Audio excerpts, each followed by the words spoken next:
Greetings in Christ, everybody, and welcome to Catholicism and Culture. I am Steve Greene, Director of Holy Family Institute of Catholic Faith and Life. Today we're talking about Arizona Prop 139, the Arizona Abortion Access Act.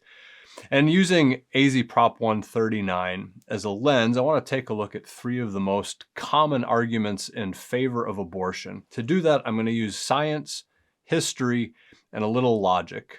No religion, theology, scripture, Catholic doctrine. Just stick to science, history, and a little bit of logic. But let's begin with AZ Prop 139. So the Arizona Abortion Access Act is a proposed amendment to the Constitution of the state of Arizona. There are 9 other states that have similar constitutional amendments in favor of a fundamental right to abortion on the ballot here in 2024. They're remarkably similar. There's nuances, but remarkably similar, which I think makes very clear the fact that there is an ideology and an agenda driving this type of legislation. At any rate, here in Arizona, what this amendment would do, it would establish a fundamental right to abortion through all 9 months of pregnancy for any reason, with no limits, restrictions, or regulations. It sounds like kind of an extreme statement. That's kind of an extreme ballot measure. Let me explain, using the measure itself, why I say that. So first of all, it begins with a preamble, which just talks about why there's a need for such an amendment to protect the health care and the reproductive rights of Arizonans and their right to abortion, and that in order to do that, there needs to be an amendment to the Constitution guaranteeing that right. The last line of that preamble is telling. It says that this amendment may only be construed, must be liberally construed in furtherance of the fundamental right that it establishes. In other words, if AZ Prop 139 passes, this amendment, anytime that it has to be interpreted, applied, anytime it's debated, anytime it's taken to court, the only way legally that it can be construed, interpreted, applied is in a way that expands and deepens this new fundamental right to abortion, which is being established by this amendment. From there, it goes on to say that every individual has a fundamental right to abortion, and that because that's the case, the state of Arizona, by which it means the state, county, cities, any municipality, the state attorney's office, any agency or municipality in the state of Arizona, may not enact, adopt, or enforce any law, regulation, policy, or practice which denies, restricts, or interferes with that newly established right to abortion in any way. So the first line, so the state may not enact a law which denies, restricts, or interferes with abortion. So that means it can't make a new law, can't adopt that type of a law, meaning it can't take a law that's enforced somewhere else and use it here in Arizona, and it can't enforce any such law, meaning even if there was some statute or law on the books somewhere, it would be an unenforceable law. So this means that the fundamental right to abortion in Arizona is established without limit, without restriction, and without regulation. It also would immediately obliterate and abolish all existing restrictions and regulations on abortion. Why do I say up to 9 months? The first line under that establishing line saying that every individual has a fundamental right to abortion says that the state may not deny, restrict, or interfere with that right to abortion before fetal viability. How do we define fetal viability? Well, what it means is the point at which an unborn human being would be viable outside the womb, could survive outside the womb. Well, when is fetal viability? Where is that line in a pregnancy? That, as it turns out, according to AZ Prop 139, is going to be determined by the judgment of the treating healthcare professional. That term, treating healthcare professional, shows up a couple times in this amendment. What that means is the abortion clinic worker. So if a woman's pregnant, she goes into an abortion clinic, she's going to sit down with a treating healthcare professional, an abortion clinic worker, and together they're going to decide whether the unborn human being in her womb is viable or not. So prior to fetal viability, state can't deny, restrict, or interfere with this new fundamental right to abortion. The very next line line 2, says that, again, it's going to use the same language. The state may not deny, restrict, or interfere with this right to abortion after fetal viability. And there's no termination point on after fetal viability. It doesn't say after fetal viability and up to the end of the second trimester, or after fetal viability and up to a certain number of weeks gestation. It simply says after fetal viability. That, friends, is all 9 months of pregnancy. Now, if we're going to attempt an abortion after fetal viability, which again has been defined by the abortion clinic worker or the treating healthcare professional, if we're going to do one after fetal viability, meaning now a late term or possibly even a partial birth abortion, that decision is going to be made, again, by guess who? The treating healthcare professional. If the treating healthcare professional determines that this pregnancy is a threat to the life of the mother or her physical health or her mental health, then the abortion is deemed necessary,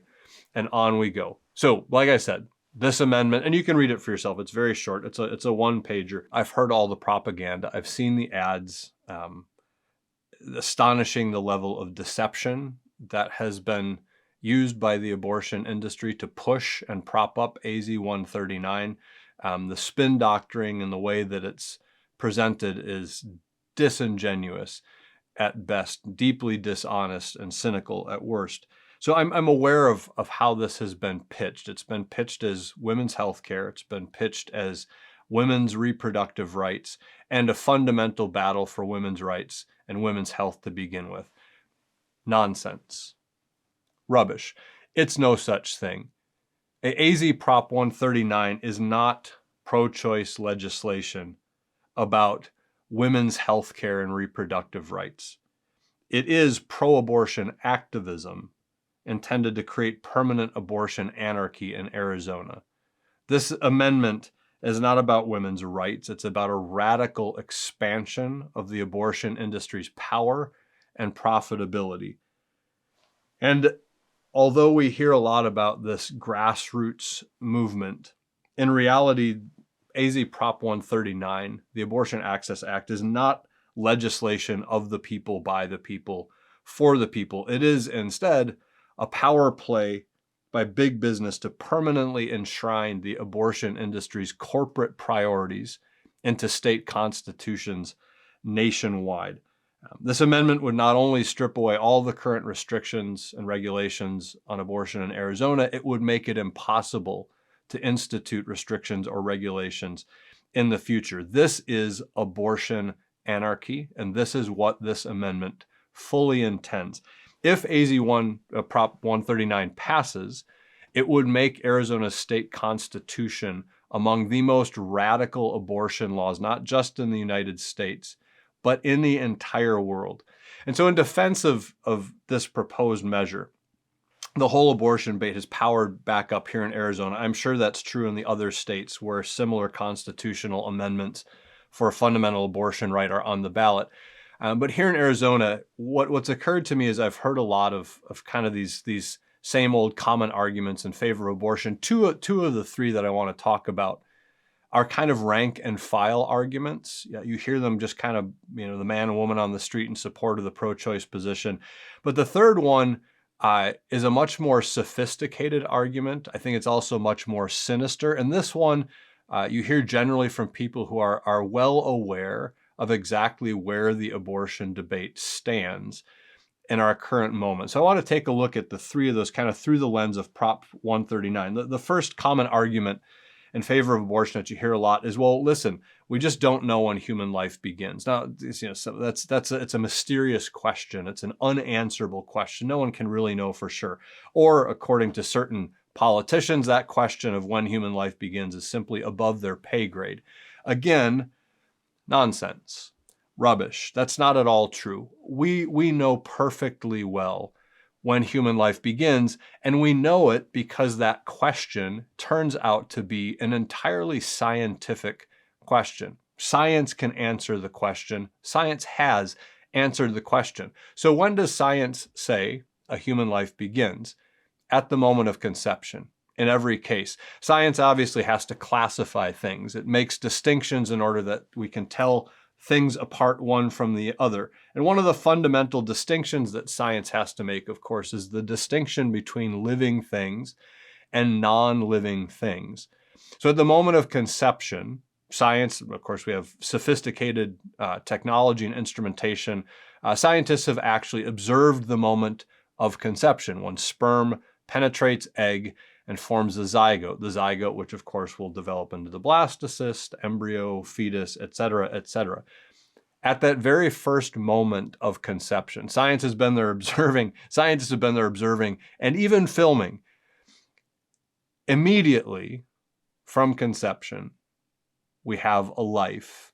That zygote checks every box, has every characteristic, meets every criteria by which science defines something as a living thing. It's metabolizing nutrients. It's reproducing at the cellular level. It's growing organically. It achieves homeostasis, a stable state of pressure, temperature, chemical and hormonal balances in order to enable it to survive and keep growing and reproducing in its environment. And so this is a living thing as defined by science. This is undeniable, demonstrably proven, which means that we have a living thing. Okay, well, so what kind of living thing? Here again, science answers this question incontrovertibly. We look at the science of embryology, and it shows us that this is a living thing from the moment of conception. So then we just turn to the science of genetics and ask, well, what kind of DNA does it have? Unsurprisingly, since its parents are human, it turns out that this newly conceived living thing is a human. It's a human life from the moment of conception. It has human DNA. Interestingly, and here we come to another one of the most common arguments in favor of abortion, my body, my choice. The DNA of that new human life at the moment of conception is neither the father's DNA, nor is it the mother's DNA. It is its own unique genetic fingerprint, its own unique DNA. In other words, what science has demonstrated from the moment of conception is we have a new, unique human life, which has begun and is now doing what every human life did at that stage, growing and developing, first in the fallopian tube, eventually in the uterus, which when occupied by this new unique human life becomes the womb. So given the fact that the science of embryology and genetics have made it perfectly clear that at the moment of conception, we have a new, unique human being living and growing in its mother's womb. This doesn't end the abortion debate, but it simplifies it and clarifies it very effectively. We can now focus with laser precision on the one central question that is at play in every level of the abortion debate. And that is this: under what circumstances, if any, would it be permissible to kill that new, unique human being in its mother's womb? So the reality is, no matter where the abortion debate is occurring, no matter what the arguments are that are in play, everything ultimately boils down to this one central question. This one all-encompassing question runs through the heart of the entire abortion debate. Again, under what circumstances, if any, would it be permissible to kill this new, unique human being in its mother's womb? Okay, so science has dealt with, we don't know when human life begins. Nonsense. We know exactly when human life begins, at conception. It's also dealt with my body, my choice. Sorry, that doesn't work either. It is not the mother's body. So then, confronted with the science, the more sophisticated proponents of the pro-choice position, and certainly the ideologues and agenda drivers, the kind of folks who are behind something like AZ Prop 139 and are pushing for total, unlimited, unrestricted, unregulated abortion anarchy in states like Arizona, they take this argument in an interesting, different direction. So confronted by the science, they concede. This is, yeah, okay, got it, fine. Science has demonstrated that at the moment of conception, We have a new human life, and it's not the mother's body. We're not using those arguments anymore. Instead, what we're going to say is something like this. Given what science has demonstrated, the reality is that the new human life in the mother's womb is technically a biological human being, but it's not yet a true human person. Sometimes they'll say, but it's only a potential human person. And human rights belong to human persons. Therefore, the unborn human being has no rights. Now, that's an interesting tactic. It's a little more sophisticated, but there are a couple of problems with it. I want to just point those out, and then we'll bring this back to AZ Prop 139. So, first of all, if we're going to say that it's possible that certain groups of human beings are not true human persons, therefore they don't have human rights, we need to think carefully about where that might be applied. Just a first easy example is this. The abortion proponent is going to have to come up with an arbitrary list of criteria by which they define a human person as distinct from a human being. In other words, they're going to have to come up with a list of person-making criteria and say people who have those characteristics are persons with rights. People who don't are just human beings, biological, and they don't have the rights of a person. These would be things like the ability to navigate by rational intelligence through one's own life, the ability to make plans, set goals, make choices about education and career and relationships, et cetera, et cetera. So someone navigates their way through their own life by way of their rational intelligence. Human persons have that characteristic and that ability, therefore they have human rights. Something like self-sufficiency, independence, the ability to by and large take care of oneself, provide for one's own basic needs, whether that's food, clothing, shelter, or self-defense, or again, just the idea that for companionship and community building, this is an autonomous individual who's able to do these things for him or herself. If the person has those characteristics and abilities, then they're a human person, then they have human rights. Notice something though. To say, well, the unborn can't navigate its way through its own life by way of its rational intelligence, or to say that the unborn is utterly dependent on the mother, is to introduce a set of criteria that can be leveraged against persons who are already born. Think of a newborn, an infant, a toddler. A toddler is basically described the same way as the unborn. Toddler is not self-sufficient. Toddler can't provide for its own needs. A toddler is as dependent on its parents or some other adult as the unborn is. A toddler can't navigate his or her way through his or her own life with its rational intelligence. Toddlers don't make long-range plans. They don't set agendas for themselves. They don't make choices about education and career. Toddlers just exist and live the life that's in front of them moment to moment. So if we're going to say that lacking those powers or capacities or characteristics disqualifies a human being from personhood, therefore from rights, there's really no argument then against the right to kill a toddler who happens to be unwanted or unloved or a burden on its parents or a financial or relationship stressor. A second problem, and here we just turn to history. There is historical precedent, massive and monstrous historical precedent for this human being but not human person tactic. This has been used throughout human history, and every time you catch someone designating a certain group of human beings as not true human persons, watch out. Someone is about to be stripped of their rights and violated. Some examples. All right. African natives, technically biological human beings, but not true human persons like us white European folk. Therefore, we can kidnap them from their native villages, stick them on slave ships, and sell them for free labor in the colonies. Another example, Jews.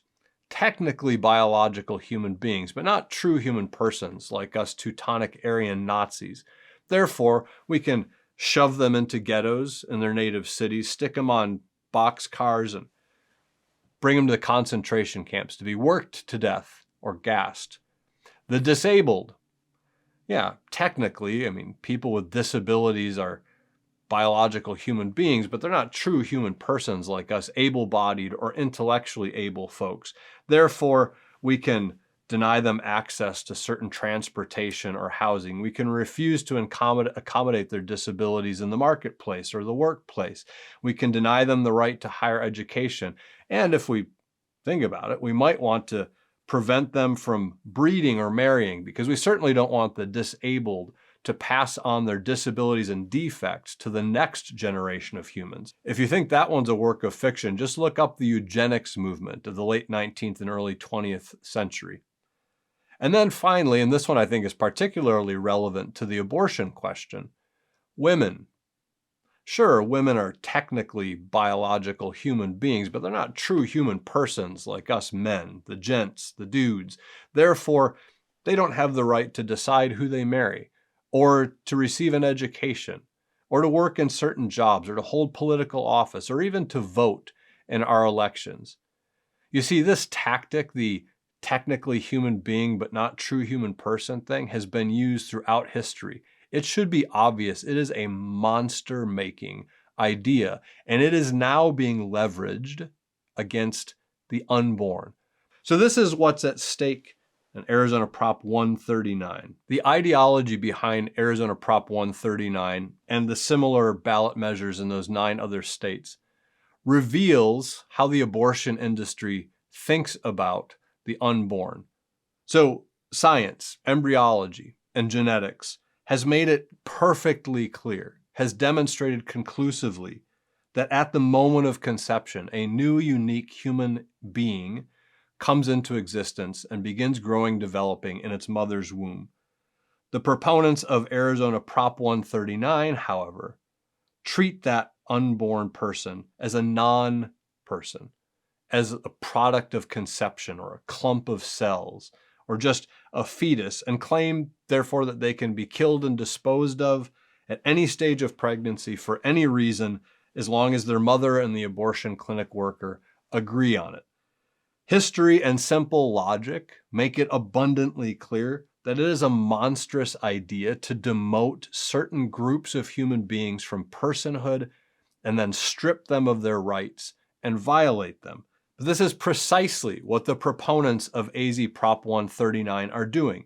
Let's go back again to that central question of the entire abortion debate. Under what circumstances, if any, would it be permissible to kill that new, unique human being in its mother's womb? The proponents of AZ Prop 139, the Arizona Abortion Access Act, say under any circumstances, at any time, at any reason, it's always perfectly fine to kill that new human being in its mother's womb, so long as the pregnant woman and the abortion clinic worker agree. All right, so let's wrap this up. And I'm going to be blunt. Listen, I'm not saying that if you're planning to vote yes for Prop 139, Arizona Prop 139, the Arizona Abortion Access Act, that this is your intention.